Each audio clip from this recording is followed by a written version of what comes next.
Լոռիում, Շիրակում, Տավուշում, Սյունիքի նախալեռներում եւ հանրապետության բոլոր լեռնային շրջաններում ձնաբուք է։ Մայրաքաղաքի բարձրադիր վայրերում էլ առավոտից ձնախառն անձրև է տեղում։ Պատկերը կշարունակվի առաջիկա 3 օրերին, մինչև մարտի 23-ը Հայաստանը կլինի միջերկրական ծովից թափանցող հզոր ցիկլոնի ազդեցության գոտում։ 25-21-22-ի պայմանավորված ցիկլոնի անցմամբ երկրի ողջ տարածքում ժամանակ առ ժամանակ սպասվում են տեղումներ։ Լեռնային շրջաններում 1600 մետրից բարձր տարածքներում տեղումները սպասվում են ձյան տեսքով, իսկ հովտային եւ նախալեռնային գոտիներում անձրևի տեսքով։ Մարտի 23-ից հանրապետություն ցուրտ ճակատ կներթափանցի, օդի ջերմաստիճանը կնվազի 5-ից 7 աստիճանով։ Քանի որ 23-ի գիշերը անպամատության ծածկը պահպանվում է,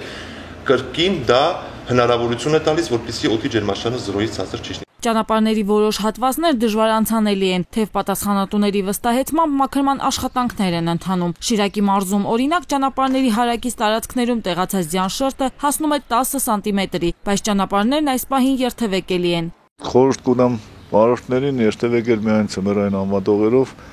եւ խիստ անհրաժեշտության դեպքում։ Ճանապարհների մաքրման աշխատանքները կշարունակվեն նաև առաջիկա օրերին։ Աննա Գրիգորյան, Ազնիվ Կարապետյան, Արմեն Ավոյան, այսօր։